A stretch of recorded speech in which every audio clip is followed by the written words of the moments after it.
Hi, welcome back to the second half of Session 2, History 3375, CIA and the Third World. What we're doing in the second half is continuing this discussion of what is the U.S. mission to the world, and we will be looking, as well as we started to mention briefly at the end of the first part, what is the reaction of various societies in the world to what the United States conceives as its role to be played in the development of global societies. Now, if we go to the first slide in the second half, we'll see that there were some dramatic transformations that were occurring in the years right after World War I. One of the things that was happening around the globe at this time, and this wasn't just the United States, is that there was a vast improvement in transportation systems and extraction technologies. What that means is that the global spread of a rail network and the expansion of steam navigation, vessels using oil-powered diesel motors, meant that goods could be shipped far more efficiently than they had in the past.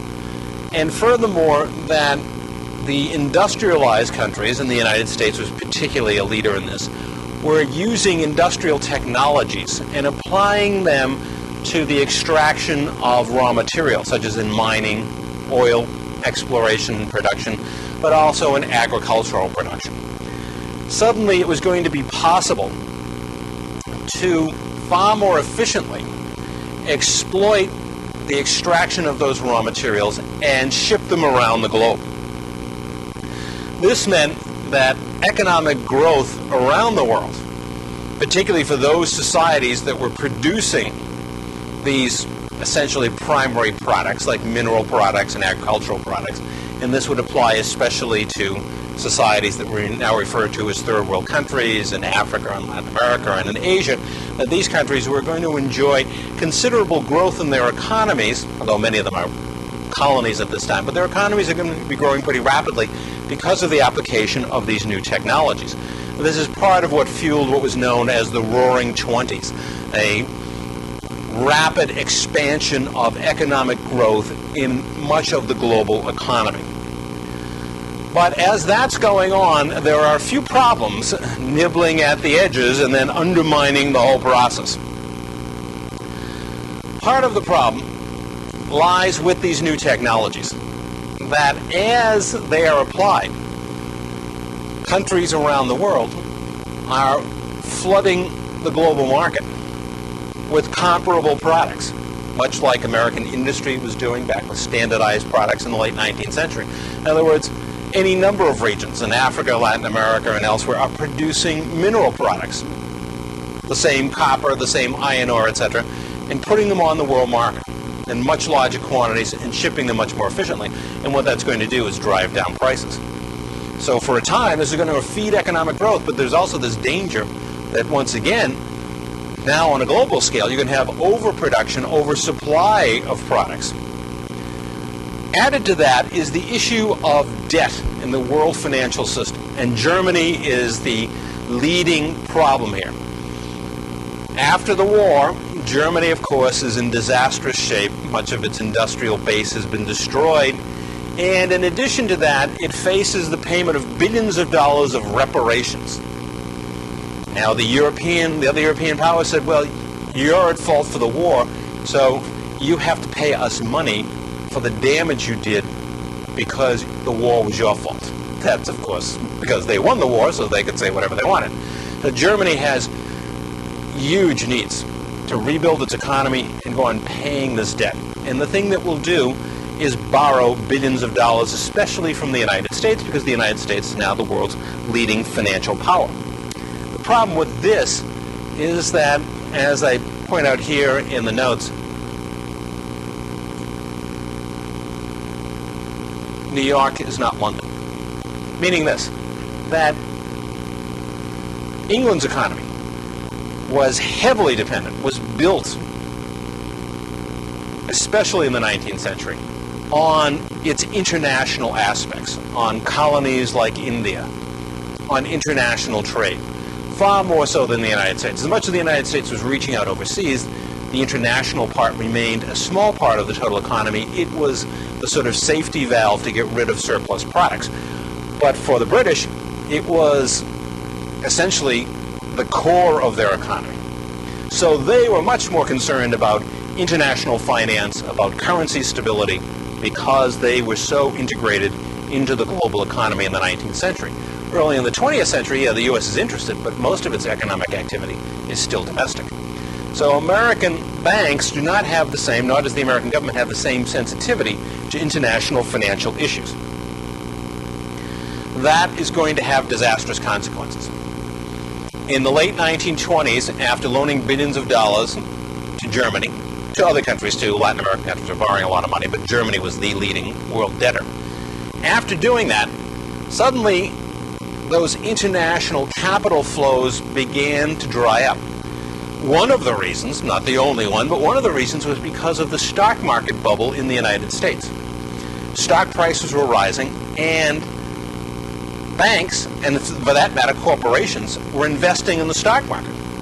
I mean, companies like General Electric, would take a few $1 million, and instead of building another power plant or another appliance factory, they'd buy stock, because you could make more money that way. When you want to report to the stockholders at the end of the year, you say, hey, we made a 20% profit this year. Not by making, electric irons or refrigerators. We bought stock. Suddenly, American banks are sending less money overseas, are less willing to lend overseas because they can get a higher rate of return in the U.S. stock market.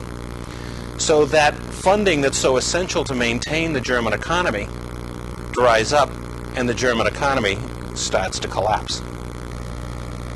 Combining that with the fact that in the late 1920s, the prices for primary products were plummeting and damaging all those economies around the globe that had become part of this great boom of exporting primary goods, those two factors together helped bring on, among others, but those two factors in particular helped bring on the Great Depression, helped create the stock market panic in October of 1929 in the United States, and spread global depression. So financial contraction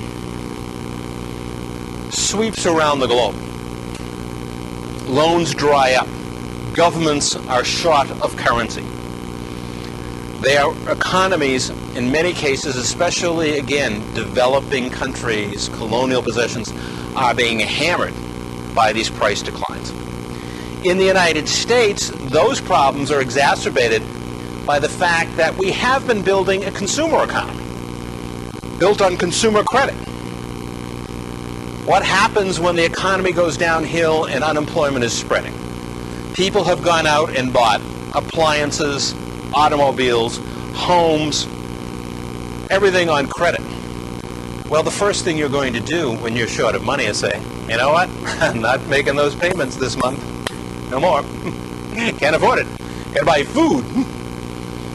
Don't have money to pay for the electrical appliances, for the car or the house. They're going to throw me out of my house. Okay, as long as I get food to eat. So a massive wave of borrowing leads to a massive collapse in consumer demand.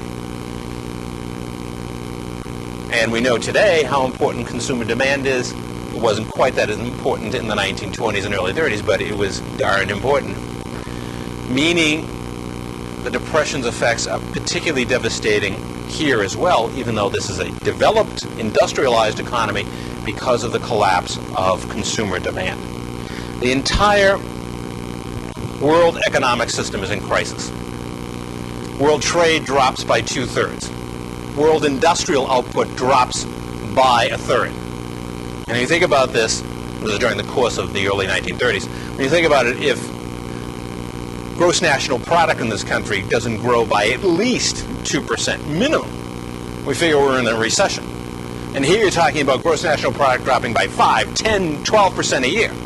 It's disastrous. This crisis shakes the foundations of political systems and economic systems around the world. It convinces many people that capitalism is kaput. It's finished. In the United States, it causes a profound crisis, not only economic but political. that will create a major shift in political alignments that will in turn dramatically affect the American mission. This country and its political system were characterized as the system of 96, meaning that since 1896, the Republican Party had largely dominated the national political scene, the federal government. Except for Woodrow Wilson's 2 terms, we're talking essentially Republican administrations. And the Republican Party was closely aligned with big business in the United States. And they had this very comfortable alliance that had worked very well for decades through the 1920s. But things are going to have to change. The dominant partners on the business side of that alliance had been what we would call the older businesses, the heavy industry businesses, U.S. Steel, textile manufacturers, shoe manufacturers. But there was a new economic order also developing in American business. What we would think of today are termed high tech. General Electric, the Rockefeller interest in petroleum.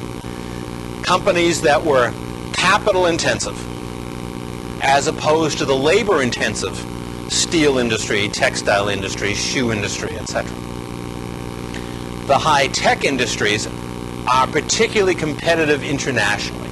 General Electric is already investing in Latin America, in Europe, in Asia.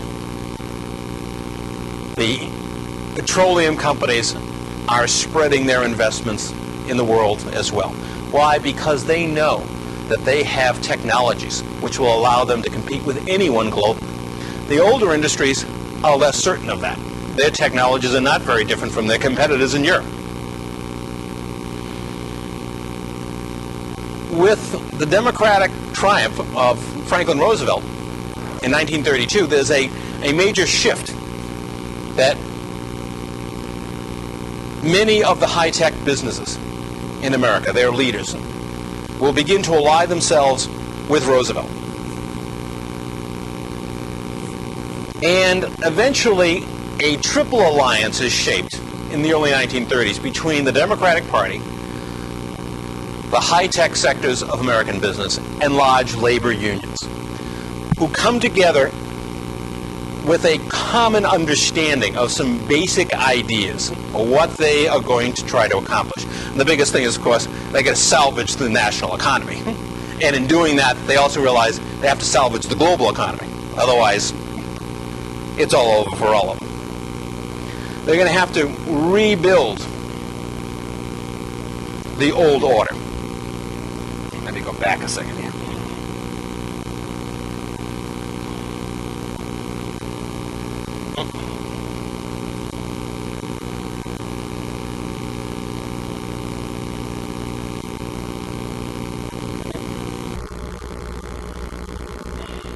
Just go back a little bit more.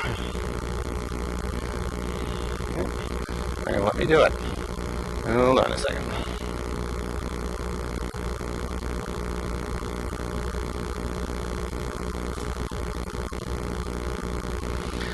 What this alliance had in mind, this triple alliance, was to reach out domestically and create an alliance between labor and management on the idea that corporations would provide better benefits for workers in the future, that they could negotiate with unions, that there could be labor peace in this country because corporations would be more willing to share their profits, to provide higher wages, better training for workers. Why could these corporations do it? Because they're capital intensive. They're less dependent upon labor. They can be somewhat more generous than their traditional rivals in the heavy industry sectors like steel. The federal government will assist in forging this alliance by building a social safety net called the Social Security system, as an example. Now, Americans often think that, well, the New Deal was basically the federal government, the Democrats, and big labor sort of working things out and making things better. The truth is the people who wrote the Social Security system in this country, designed it, were actually mostly representatives of big business, like the Rockefeller interests, IBM, etc. And look at the way the Social Security system is structured. It's not a graduated tax. You only pay taxes on, I think, now it's $87,000, the first $87,000. After that, you don't pay any Social Security tax. That wasn't written by somebody who's making the minimum wage. You'd want to tax everybody's income to the max. But the Social Security system was actually designed by large corporations. But it was showing a willingness to forge this alliance, to create better conditions for workers in America. But the other part of the alliance, the one that really concerns us, is international, that they're going to have to rebuild the international order. That means they have to reach out and stimulate the global economy, get it moving again. The federal government is going to have to take a much larger role. It's going to have to begin, for example, negotiating new trade agreements to stimulate trade. It's going to have to provide benefits so corporations will invest overseas again. This is the critical alliance that will shape America's relationships with much of the world over the next half century. Particularly American business, high-tech business, or what we referred to as high-tech business at the time, and the federal government, with a supporting role from labor that will reach out together and try to re-stimulate the international economy and aggressively pursue an economy in which the United States and its corporations can achieve a dominant role in much of the globe. Now, to get started on this, the U.S. government will build in the 1930s and 40s a series of institutions within its own parameters to help this process. For example, the Exim Bank, which is short for the Export-Import Bank.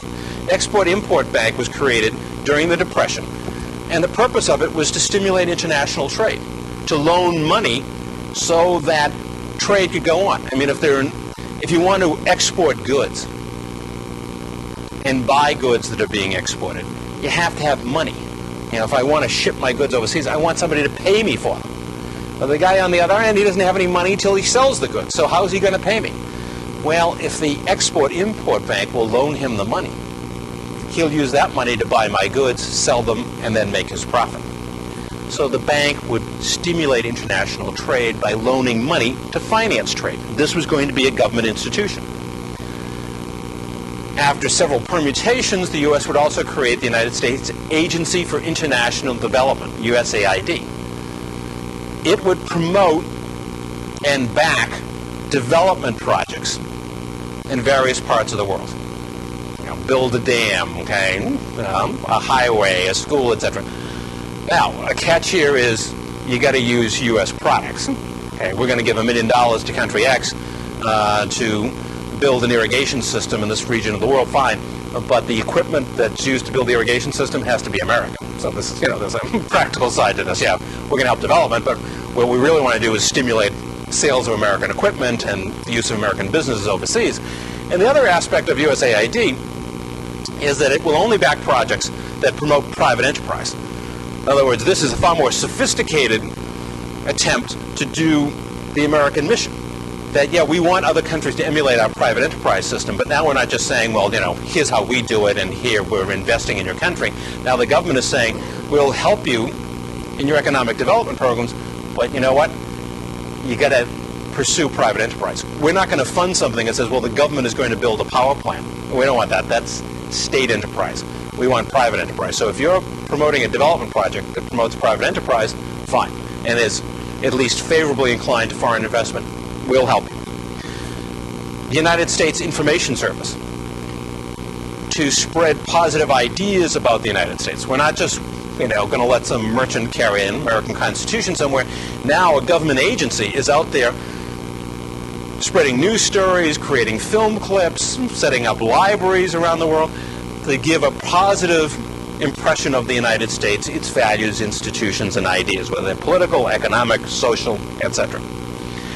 And then, as we will see more clearly in the next couple of weeks, when the other methods of pushing the American mission don't work, if economic aid isn't going to work, if promoting ideas to USIS isn't going to work,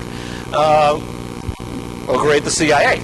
We'll use covert operations to try to pursue those goals. So this becomes, the CIA just doesn't pop out of nowhere. It becomes part of this expansion, this tremendous expansion of the federal government's powers to try to promote this international mission that it sees itself on.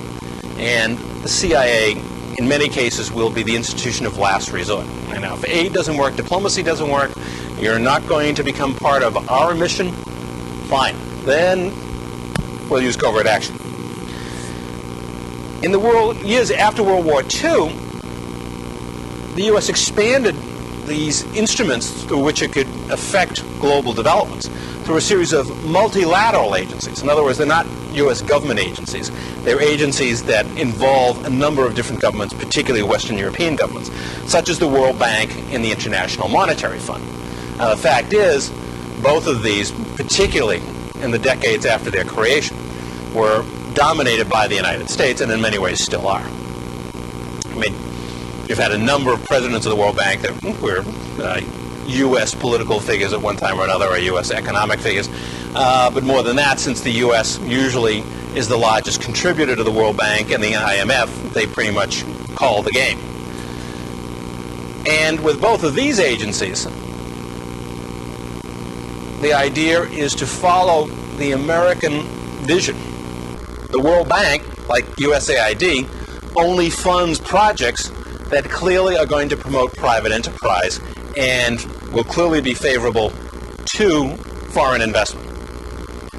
The International Monetary Fund, as we saw, especially after the debt crisis hit in the 1980s, has some very specific rules that, what the IMF does basically is help countries out of problems when their debt has become unmanageable, when they have currency problems.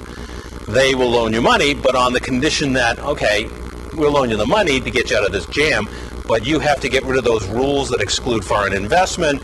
You have to privatize your economy. If you're pursuing, a state-directed program of economic development, you're going to have to follow the kinds of ideas that we in the United States feel are appropriate for economic development.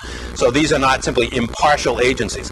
They very much help promote the ideas of the American mission, that we want to see a global system that is open, a free market system. We want to see a system that's open to U.S. investment, open to U.S. ideas and values. Now, another part of this, in underlying this mission now, is another concept that was really not there earlier, but that did underlay the alliance that was created during the Depression. The whole idea of the alliance in the United States between labor and management and the federal government was that American business was capable of extraordinary improvements in productivity. That year after year, decade after decade, it improved its efficiency. That's why it could afford to share more benefits with the workers. That same idea now becomes a part of America's mission, Americans' view of what they're doing overseas. They believe that by opening countries up to U.S. investment, to U.S. technology, those countries will share in the enormous benefits of these productivity increases. What that means is that, as in the United States, we can share more with people at the bottom without radically disturbing the social and political and economic order. We don't have to have a revolution. We'll have a trickle-down theory, that because the people at the top, the corporations, will produce so much more wealth, there'll be more that'll sift on down to the people at the bottom. That doesn't mean the people at the top aren't still in control and still making a lot more money, but there'll be more to share with people at the bottom. This strategy, which was being pursued in the U.S., we're going to take overseas and say to other countries, here, if you adopt our ideas, if you let our businesses come in with their technology, if you let our technicians from the government who know about these technologies come and assist you, you can do the same thing. You don't have to have a revolution. You don't have to radically reshape your society. We know what happened in Russia in 1917. We know what happened in China in 1950 with these revolutions. You don't need to do that. You can share benefits, you can achieve economic development because of the extraordinary levels of productivity that our system is capable of. This is precisely the basis on which the United States helped rebuild Japan and Germany. When you look at the Marshall Plan, for example, that was pursued to support the redevelopment of Europe. The whole idea was that by introducing American ideas of productivity, American technology, American ways of doing things there, and then in a separate project in Japan, these countries would achieve levels of productivity unheard of in the past. They would not have to suffer a communist revolution. There would not have to be a general upheaval because wealth would trickle down to people at the bottom. They would not be excluded, and therefore they could have prosperity without revolution. Now, you see in this next slide, this becomes a critical part of U.S. foreign policy in the years after the war. The question will become, will this work in societies that were not previously developed? I mean, Japan and Germany and Western Europe, they were industrialized, developed societies. The U.S. is going to take the same idea about productivity and seek to spread it to third world countries. But will that work? Because the message is, look, you don't need revolutions. We don't need the Cuban Revolution. We don't need a revolution in Vietnam. You people can have prosperous economies without revolutionary change, just by adopting our technologies and our strategies. This becomes an important part of the contest with the Soviet Union. The Soviet Union is clearly the principal challenger to the position of the United States after 1945. After 1945, there is no question that the leading world power, not just economically but militarily, is the United States. It is the dominant influence in the world, and the one great challenge is coming from the Soviet Union. And much of this is going to be a challenge, not just militarily, but of ideas. You know, which development strategy are you going to use? Are you going to use the socialist, communist ideas about state control of the economy, redistribution of wealth? Or are you going to use the Western and especially American ideas about capitalism, private initiative, private property, and of course this concept of productivity that says we don't need a radical rearrangement of the existing political, social, and economic order. We'll simply grow you out of poverty. Now, in that confrontation, of course, the Americans did have to take into account issues like military power. And, of course, this begins an enormous peacetime arms race that the United States had never engaged in before. The United States, after the First World War, and after other confrontations, had simply largely disarmed. But that's not going to happen after World War II. Instead, we're going to continue arming, increasing our atomic arsenal, etc., to confront the Soviet Union. It also means that, in addition to that contest, we are going to confront them on the intelligence field, because we know that we face a danger, and we'll talk about more about this when we talk about intelligence activities, but there's a danger of overextending ourselves. Are we going to confront the Soviets everywhere? In Europe, in Asia, in Africa, in the Middle East? Are we going to be everywhere? We can't be. We can't spread our troops all over the place. You can see in what's happened just in the last year in Iraq how easy it is for the United States to be overcommitted. Even though our troop strength was larger back in the early 1950s, nevertheless, it's very easy, even for a world power, to suddenly find that, well, if you have to commit 150,000 troops someplace, that leaves you stretched pretty thin everywhere else. Well, what are you going to do? How are you going to confront the Soviet Union? Well, one way you're going to do it is by covert operations. One alternative to direct military confrontation is intelligence activities, particularly in the form of covert actions. This confrontation is further complicated by the collapse of the old colonial order after 1945. Beginning in 1947, when India achieves independence from Great Britain, there begins a rapid decolonization, by historical standards, but roughly between 1947 and 1977, most of the old colonial order disappears, and more than 100 new countries emerge. And suddenly, much of the world is in play in this contest between the Soviet Union and the United States. How will countries in Africa, or in the Middle East, and in Asia, which road are they going to take? Are they going to follow the American path? Or are they going to follow some version of the Soviet path? So suddenly the picture is far more complicated. And the United States has a particular disadvantage at the beginning. Because, as I mentioned when I told the story about Ho Chi Minh and Woodrow Wilson back in 1919, the United States had to address the issue of who is going to support. We're going to support third world people who are struggling for independence, or they're going to support its old allies in Europe.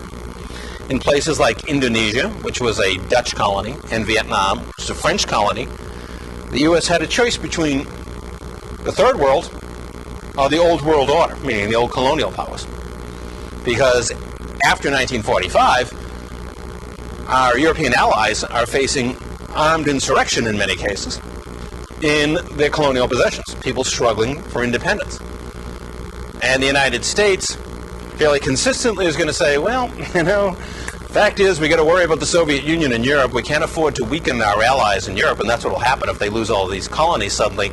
So, yeah, we're anti-colonial, and we believe in self-determination, but we're not going to pressure the Europeans to divest themselves of their colonies. So Vietnam and Indonesia would be fighting wars for independence against the Europeans. And at least in the case of Vietnam, the United States would help fund France's war against the Vietnamese in the early 1950s. We'll get into that when we talk about the intervention in Vietnam in one of our cases. But basically, the United States was allying itself with its European allies, and therefore was not on the side of the third world forces that were fighting for independence.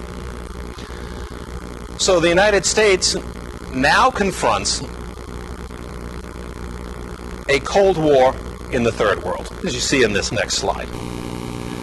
What's happening is that the field, the contest, which was originally focused in Western Europe between the Soviet Union and the United States after 1945, is rapidly spreading in the rest of the world. How are these countries going to choose? Which side are they going to choose? Or are they going to choose a side? The United States found itself apparently, in its estimation, threatened by third world nationalism. People like Nehru, the leader of India, Sukarno, the leader of Indonesia, talked about a third way, that they didn't have to align themselves with the Soviet Union or the United States. It's one of the reasons why they're called third world countries, because of these early national leaders who talked about a third course that they could pursue that wasn't going to be capitalism, but it wasn't going to be communism either. It would probably have some kind of state-run economy, or at least an economy where the state played a major role, but it wasn't going to be communism, but it certainly wasn't going to be all-out free enterprise like the United States either. But from the U.S. perspective, if you're not for us, you're against us.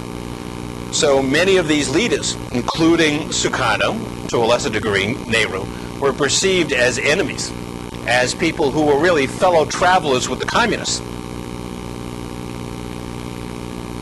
So this vastly complicates the U.S. mission, because now, remember, these countries are coming out of long eras of Western domination, so they tend to be somewhat hostile towards the West to begin with. Secondly, The United States has not been an ardent proponent of independence for these countries because it felt it was more important to support the European allies. And these new leaders are talking about this third way, which as far as the United States is concerned means they're not allying themselves with us, they must be siding with the Soviets. The U.S. alternative, what it offers to these societies as they try to choose what course they're going to follow, is built precisely on that concept of productivity that we talked about earlier that emerged during the Depression, that became part of our policy in dealing with the rebuilding of Japan and Germany. Namely, that we can enter these societies, bring capital and technology that will accelerate economic growth, provide a larger pie to share, if you will, but will not require a reordering of their social and political systems. When you see what the United States does with its development programs after World War II in third world countries, this is the essence of them, that we can come in, analyze your problems, provide technical assistance, provide or encourage American investment, and these solutions, these technical solutions, will provide the answer to economic growth, and therefore you don't need a revolution. You don't need to pursue the radical courses of communism or socialism or simply state-run economies. Instead, what we're offering you is not only this technology, but the idea of free markets as the most efficient system, the most efficient economic system that you can possibly adopt. And, of course, to accelerate this process and ensure the sharing of this wealth, the idea of consumerism, of building consumer societies. These ideas, on the one hand, are very conservative in the sense that, unlike communism and other political doctrines that are popular in the third world at this time, this says, look, we're going to leave the existing social and political order in place. You know, the guys at the top, the people at the top, they're going to still be at the top. And the other groups in society, they're not going to change much either. Instead, we'll grow the economy. And people at the bottom will have more because there'll be more. The national economy will be bigger. On the other hand, this is in many ways a highly radical agenda. When we look at other global powers over time, and if you think of the Western powers that came to dominate much of the third world in past centuries that we talked about last time, those systems, those empires, essentially went in and took over the political system. But then, as far as the economy and the social order, they really weren't going to try to radically transform it. You know, British colonialists in Africa and India and elsewhere, yeah, they'd educate a small part of the population to serve the colonial bureaucracy. And yes, they wanted to create export economies to export raw materials to their own countries. But they were not going to profoundly alter the lives of most of the population. What the Americans are suggesting are changes that ultimately will have a profound effect on everyone, because everyone will be drawn into these changes. Everyone will become part of this consumer system. There has to be a vast change in the education of people so that they can participate in this more modern economic system.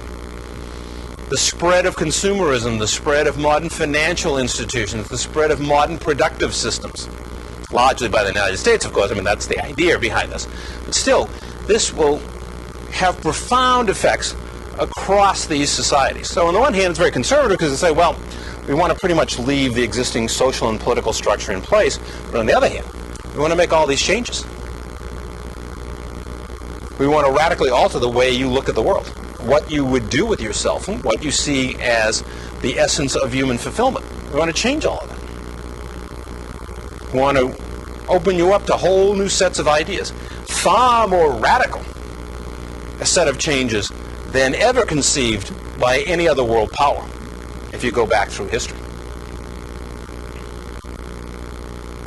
Now, in achieving this, as we see in the next slide, it isn't just the U.S. government and American business. There are a lot of other groups involved. Allies in Americanization, I call it here. In addition to these government institutions, multilateral agencies, American business, American foundations, like the Ford and Rockefeller foundations, play a central role in this process. They have development projects of their own that they are pursuing around the globe. Particularly striking educational programs, developing academic departments at universities in third world countries, like economics, sociology, political science, teaching the next generation how the economy should work, how the political system should work, how society should be structured and function. Millions of people over time are going to be trained in academic departments that were substantially influenced in their development by Americans. So as much as the United States Information Service and others may spread information about the United States, we also have private foundations out there encouraging a certain set of ideas. When the debt crisis hits the third world in 1982, there's an amazing similarity in the way many countries respond in terms of, well, the solution is to privatize state industry, open ourselves up to more foreign investment. And then if you look at, well, who are the technicians who are recommending and shaping these policies? There are people who went to institutions, many of them, been educated in the United States itself under foundation grants, or they've been educated in their own countries at schools that were heavily influenced by American foundations. So these private foundations have an important role to play in conjunction with the American government multilateral agencies. The private sector, of course, is playing its role, and particularly now, American business is there not just to extract, bananas or cotton or copper. By now, by the second half of the 20th century, American business is there to establish manufacturing, to manufacture products, automobiles, washing machines, you name it, in these economies, and the idea of developing their markets. So they will become particularly the agents of creating a consumer economy, advertising agencies, setting up credit systems so people can buy on credit. And the media. First radio, television, movies, carrying many of these same ideas. And when you watch American film, well, a lot of it isn't worth watching, but one of the messages that comes across time and again with American movies, and if you live in this country, it doesn't strike you as much, but if you live somewhere else, if you've been in a third world country, the incredible wealth of this society. And you see cities like Chicago and New York and Los Angeles, and not only the sheer massive size of American material culture, but the individual wealth of Americans. A bit exaggerated, obviously, in films, but as far as most people know, the average American, you have a house, you have at least one car, two unless you're impoverished, televisions, etc. We just take this for granted because it's part of our material culture every day, but those images shown overseas spread this incredible message about, my God, look what these people have accomplished. What more powerful message can you have? That's far better than any lecture by an economist on the viability of the American system, is the message sent through the media. And, of course, another important part of that message is consumerism. How do you solve your problems? How do you solve your kid's problem? Okay? Your kid isn't doing well in school. He's not very popular. Well, you buy an SUV, okay? Drive down to school in the SUV, and suddenly everybody loves the kid, right? Okay, you get them involved, you buy them equipment so he can be on the football team, you buy stuff, and you solve the kid's problems. Films aren't just films. They carry messages because they're bound to reflect the values of this society. So these institutions, even though, I mean, movie producers and directors don't sit down with the U.S. government, although they have at times during World War II, for example, and they specifically took direction from the government as to, what not to do and what to show. If you've seen Jose Karaoke, the Disney character, he was created deliberately because the U.S. government said, Latin Americans hate us because we always depict them, terribly in our movies, etc. We need you to do something positive.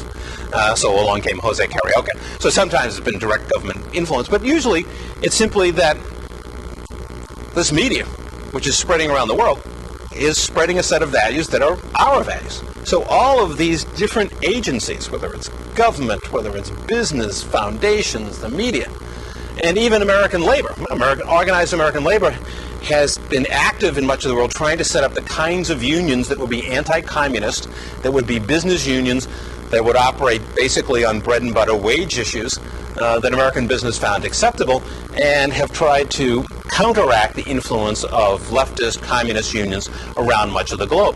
So you have a vast array of institutions. This isn't just the U.S. government, a whole series of American institutions that are involved in spreading this mission. Now, if we look at this next slide, we look at how have people responded to this American mission, particularly in the second half of the 20th century, and especially in the Third World. In part, this mission has been widely accepted. If you look at American popular culture, American consumer economy, it's hard to deny. I mean, around the world, even when the Soviet Union still existed, kids in the Soviet Union were playing, American, whether it was rock, hard rock, acid rock, American jazz.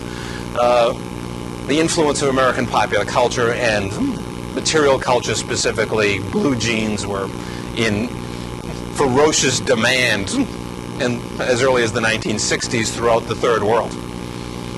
Many aspects of American culture have found ready acceptance, and in part,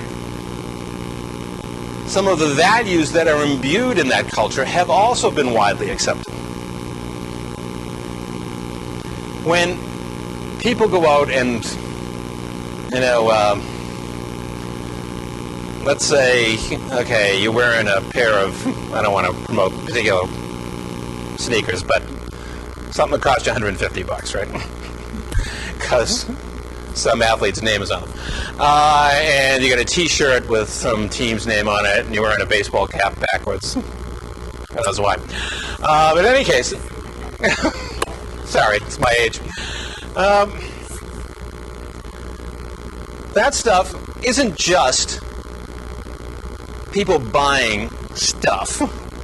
They are giving, what they think is individual expression. I mean, when you think about it, when my kids went through this phase, I said, but if 50 other kids in class have the same stuff, how individual it is. But it is playing to the idea and encouraging the idea that individualism is important.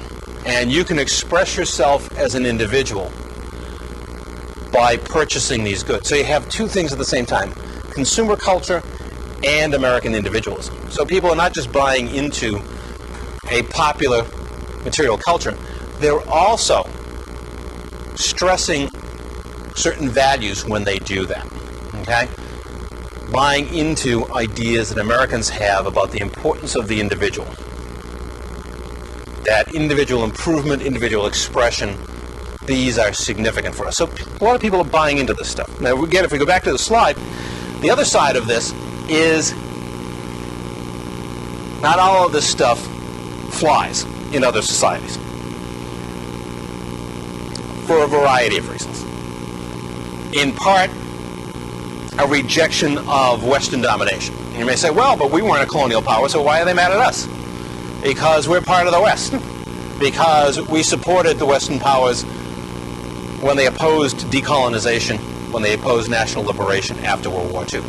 But more than that, oftentimes the United States becomes the dominant foreign economic presence in other countries. That rattles nationalistic feelings. I mean, you look at this country and how people felt in the 1970s and 80s about Japanese imports and Japanese cars, and other people going around bashing Japanese cars with baseball bats. You know, and yet the Japanese had a tiny fraction of our economy even then. Imagine how people in third world countries feel when, well, gee, our leading export, which accounts for 80% or 70% of our exports, is copper, and two American companies control 90% of that copper. Some of it is pure, simple economic nationalism. But there is also resistance, and we will see some of the roots of this as we go along, to American values. That what we often see as, aren't we wonderful? Isn't this a great country to live in? Other people would say, my God, how can you live in such a country?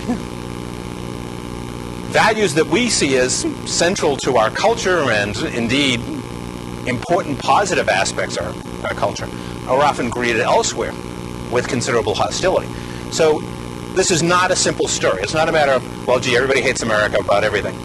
It's a dual picture, two sides to it. That some things that America brings to the world as a part of its mission, people find as highly acceptable, things they want to emulate, things that they want to share, and other aspects of it they're highly hostile to. A variety of reactions in terms of ideologies spring up in the Third World after World War II in reaction to the West in general, but particularly the United States, because the United States is leading the West. It's the dominant economic and military power. Nationalism, in other words, assertion of our national rights, our sovereignty, and rejecting any kind of foreign domination, not just political, but economic, cultural. You know, we don't want to see that 80% of our television shows are all American shows, you know, with subtitles, as that means your culture is taking over ours. Socialism, the idea that the state should play a major role in the economy, not just private enterprise, and should attempt to redistribute a certain amount of wealth within the system. And communism, which for our purpose is simply defined as a more extreme version of socialism, which says, look, the state will control all property and we will have a radical redistribution of wealth throughout society. There are also, besides these ideological reactions, and indeed sometimes the ideological reactions that we can put a label on, like nationalism, socialism, communism, have embedded in them these cultural clashes. Americans promote individualism, competitiveness, materialism. You know, you say, oh, we're not a materialist society. Sure we are, because we're a consumer society. We think that basically human happiness comes, in this world at least, through the consumption of material goods. And the idea of progress, that things are getting better and better, and if you follow our system, you will progress, you will get better and better. And after all, what is civilization to us but these qualities of individualism, competitiveness, materialism, the idea of continuing progress, that the human condition, the economy is getting better. But opposed to that in many societies are ideas like communalism, that my first concern should not be myself, but my family, my extended family, my community. That when I decide on what I'm going to major in school, my first point is, well, what do I want to do? Now, what's best for me? But rather, well, I guess I'm going to get a business degree because my family really needs me. Okay, we run this little shop. We'd be much better off if somebody in the family had a business degree to help run that small business. So I'm going to think of them first and only secondarily of myself. That's not, I know you say, well, but I love my family. Yeah, I know. But the first stress in American values is on the individual. Okay? What's best for me? Anti-materialism in many societies in India and elsewhere. It's not that people don't accept material culture, but they also believe that an important road to human happiness, if you look at the basic values of Hinduism, is self-denial, to separate oneself and to distance oneself from the material world when at all possible. The value of tradition, that in values that have existed over time are important, and it's important not to sacrifice them. Well, we have to go do away with the old ways. You want progress, right? We have to stop doing it that way. You can't let a group of village elders decide for you how the land is going to be worked or divided up. You have to think about what's the most efficient, progressive way to deal with it. And again, many societies, the idea of stressing competitiveness is far less important than the idea of cooperation.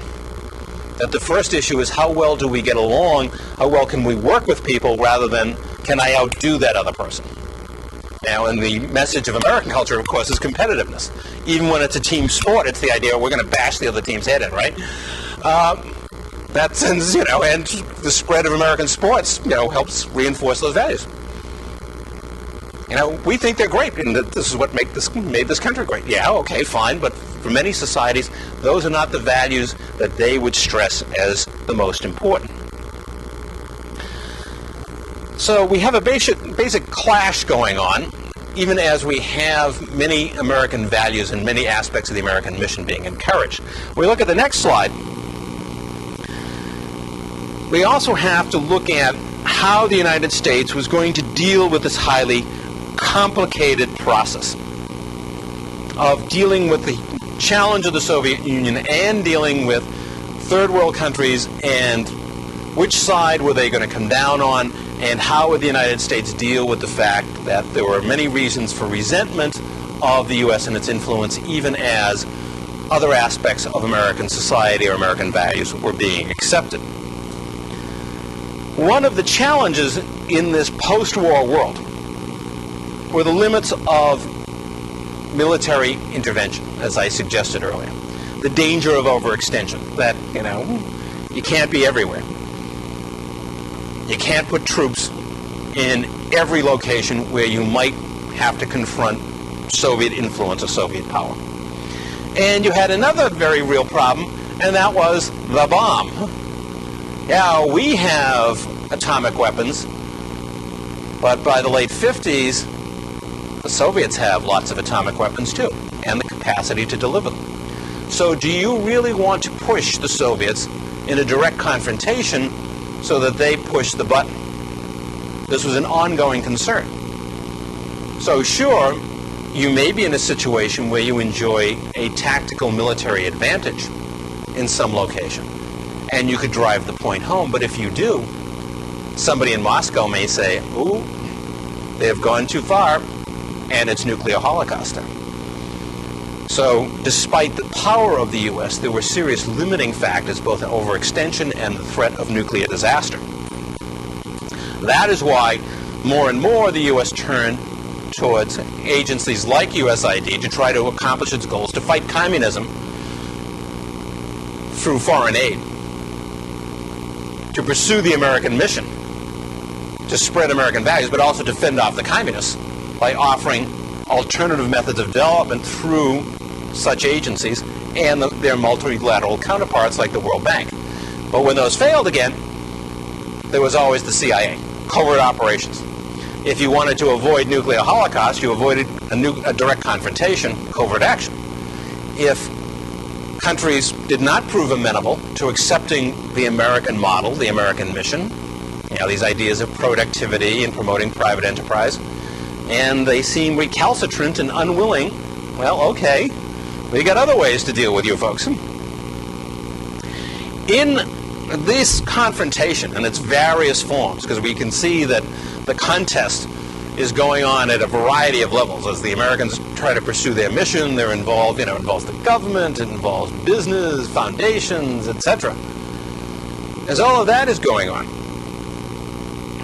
one thing that does emerge in this country in terms of foreign policy is a Cold War consensus that while Americans had disagreed over time about this mission and sometimes criticized American business overseas or American interventions overseas, such as in the Caribbean in the 1920s, now there really was no questioning about the U.S. was going to aggressively pursue that mission because it is tied up with this confrontation with the Soviets, which is seen as a decisive moment for this country and for the world. that all the marbles are on the table. Either we win and the world will have freedom and Republican forms of government and economic development, or the Soviets will win and there'll be disaster.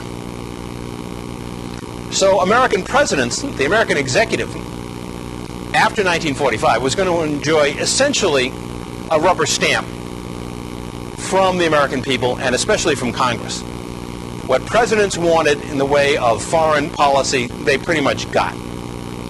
And in terms of military spending, because there was always the argument, well, you can not support it, but that means the Soviets will win and then we'll all be toast. So the United States is able to pursue these policies quite aggressively after 1945 because they're all seen as part of, even though they're part of a mission that had been evolving for a century or more, but now they are seen specifically as strategies to counter Soviet influence, and it is believed that, of course, the triumph of the Soviet Union would mean disaster for the rest of the world. However, that consensus will fall apart by the early 1970s because the failure of the United States to essentially win the war in Vietnam and the failure of the United States to successfully engage in nation building in Vietnam. In other words, Vietnam was one of these classic cases where the United States felt it could go in and, in a very concentrated way, pursue the American mission because we were providing military backing to the Vietnamese government. We were really helping to fight this war. We were providing massive amounts of economic aid. We had advisors all over the place. We had intelligence people all over the place. Here was a society we could reshape. In fact, we'd been working at it since 1956, as we will see when we talk about Vietnam, that we could build an Asian model of our own society that would reflect these kinds of values we've been talking about. Individualism, productivity, free market economy, etc. It didn't work. Nor did the intervention. In fact, it proved to be a catastrophic failure with huge American casualties. And now Congress begins questioning the executive, as do the American people. No longer can president just say, well, look, I'm fighting communism. You got to have faith in me. Let me do what I want. That consensus collapses in the 1970s as a result of the disaster in Vietnam.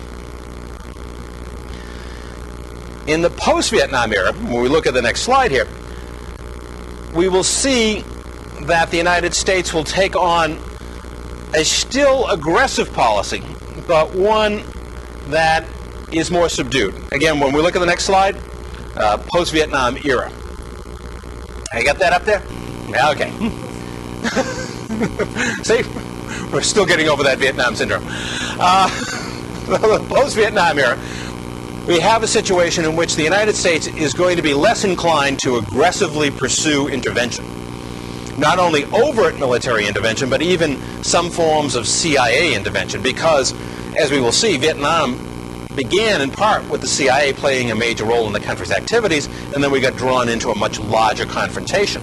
Well, after the Vietnam incident, the U.S. is going to try to deal with third world problems through surrogates. In other words, we'll provide the money, but we don't want to go in directly militarily. We don't even want to use our own CIA operatives to engage in this intervention or this operation. We want to find other people who will do it for us. The classic example of this new strategy came when the Soviet Union invaded Afghanistan and occupied Afghanistan throughout most of the 1980s. From the Soviet view, and we'll come back to this because we're going to see this in another context in the Age of Terror, the Soviets figured this was a protective act on their part, that they have millions of people who are Muslims within their population, and they're always fearful of disintegration at their southern border, that Islamic radicals will take power in places like Afghanistan, and then their own Islamic republics that were part of the Soviet Union will unravel. So they saw it as, well, we got to protect our interests here. and see to it that a pro-Soviet government survives. The Americans thought the Soviets were being aggressive, and they were intending on eventually pushing into the Middle East and gaining access or seizing oil reserves in the region. So suddenly Afghanistan became a key confrontation place. But the way the U.S. deals with it, and again, let's go back to the slide so we can see the spelling. Mujahideen is spelled a variety of ways. This is one way. The answer for the U.S. is to supply weapons and funding to Islamic rebels in Afghanistan, called the Mujahideen. And, as we will see, also assist in their training, although indirectly. We'll get into the details of this when we, again, come to a later section of the course.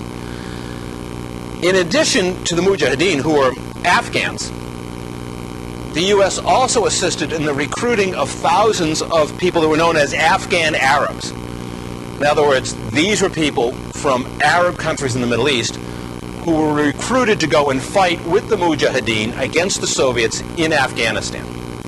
And again, the CIA will assist in this project. And the whole strategy here is we don't have to get directly involved. We're not even directly training these people, but we are supplying weapons and money and then letting others do the training and, of course, the actual fighting, and we can undermine Soviet influence in Afghanistan in that way. That had become the new strategy. Now, if we go to the next slide, as this strategy is unfolding, and as it achieves success in Afghanistan, as we will see, the Cold War is actually coming to an end. Because, in part, China is changing. China, the other major communist power, is moving away from a strict communist system, and particularly a communist economy, towards one that has a far greater share of free enterprise and is far more open to the West. And most importantly, in 1989, just as Soviet troops are being pulled out of Afghanistan, the Soviet Union collapses. So our major rival is gone. So the Cold War is over. So just as we've adjusted to, we have a new strategy now, well, who are we fighting? Where's the major competition anymore? Let's go to the next slide. This means a new world. A world in which there isn't just a dominant power. There is only one power. And the only world power is the United States after 1989. As the United States' power is increasing, as the Soviet Union weakens in the 1980s, another dramatic development is the debt crisis that strikes the Third World, particularly Latin America, in 1982. Major borrowers of loans from U.S. banks, like Mexico, Brazil, Argentina especially, but there were other countries, especially those, were on the verge of collapse, of being unable to pay their debts. If they failed to pay those debts, make some payments on them, the global financial system could have collapsed. It is almost certain that if Mexico had stopped paying its foreign debt, and Brazil, that Citicorp, for example, would have collapsed almost immediately. And with it, very quickly, other major U.S. banks and then Japanese institutions on top of them. That's how close disaster came. Instead, unlike the Great Depression, the response was these countries said, okay, to solve the problem, what we have to do is follow the IMF strictures. What we're going to do is we'll cut spending, we'll cut government spending, we'll sell off state-owned enterprise and open ourselves up to more foreign trade and more foreign investment as a way of solving our debt problems. So suddenly, the goals that the Americans had been pushing for decades seemed to have been accomplished. That instead of disaster, what looked like was going to be the collapse of the global system, instead, suddenly country after country is saying, well, we want to open ourselves up. We want to end protectionist policies. We want to reduce the role of the state in our economies. We want to invite foreign investment in. In fact, if you forgive some of our loans, you can take over some of our enterprises. So there's explosive growth in globalization. suddenly the American mission seems to have been fulfilled beyond its wildest dreams. You look at the 1980s and 1990s, the last 2 decades of the 20th century, there's this fantastic opening up to foreign investment, to Americans, to American trade, other countries as well, of course. But it seems like the American mission had been accomplished tenfold over. The development of the World Trade Organization, which is a successor to what was known as GATT, the General Agreement on Trades and Tariffs, the World Trade Organization, reducing trade barriers around the globe. NAFTA, the North American Free Trade Agreement, Canada, the United States, and Mexico. We're going to reduce trade barriers. We're going to expand foreign investment so the American can invest more in Mexico, et cetera, et cetera. All of this, the kinds of things the Americans have been promoting for years. If we move to the next slide, just as things seem to be going, as the American mission seems to have reached its fulfillment, one tiny problem. Third world countries all seem to be buying into the American way of doing things, private enterprise, foreign investment, free trade. The Soviet Union is toast. But we have this little problem. Western economies are heavily dependent on oil to fuel them, and much of it comes from the Middle East. That's the Achilles heel. That's the danger. And this oil is located in an extremely troubled region. The Israeli-Palestinian conflict that's been going on for years, which pits Israel not only against the Palestinians, but virtually all of its Arab neighbors. A region in which nationalist governments, third world governments that pursued third world nationalism, these governments have failed to deliver on their promises. They've failed to deliver economic development. They have failed to deliver representative forms of government. So have the monarchies of the Middle East, like Saudi Arabia. And as a result, they are increasingly challenged by groups that take a very radical perspective on Islam, follow a philosophy known as Islamism, which is a more accurate term than Islamic fundamentalism, who believe that their society should be strictly constructed on the basis of Islamic law and Islamic values. So we have all of these problems in the Middle East, threatening stability. And then along comes one of these failed nationalists, Saddam Hussein, who invades Kuwait and sets off the Gulf War in 1990.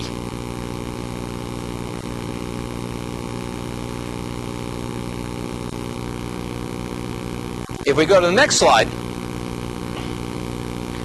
we'll see that a further complicating factor is that during our adventure in Afghanistan, in promoting the Afghan Arabs, helping to encourage Islamic militants to go to Afghanistan and fight the Soviets, we, and more specifically our Saudi allies, had encouraged the activities of one Osama bin Laden, who became the critical figure for the Saudi government in its efforts to support U.S. policy by supporting the Mujahideen and supporting the Afghan Arabs. Osama bin Laden becomes essentially their agent in this process.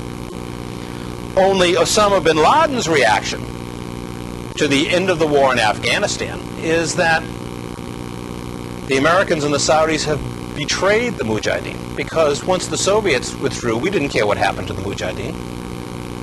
We weren't going to see that they took control of the country. And to add to that insult, from Osama bin Laden's perspective, the U.S. had sent troops to Saudi Arabia during the Gulf War, which he considered desecration of the sacred places of Saudi Arabia. Ultimately, Osama bin Laden's growing militancy against the U.S. and against Western values and ideas will lead to him seeking asylum in Afghanistan. And from there, his launching, even before then, of a campaign of terror against the United States. You see the first World Trade Center bombing in 1993.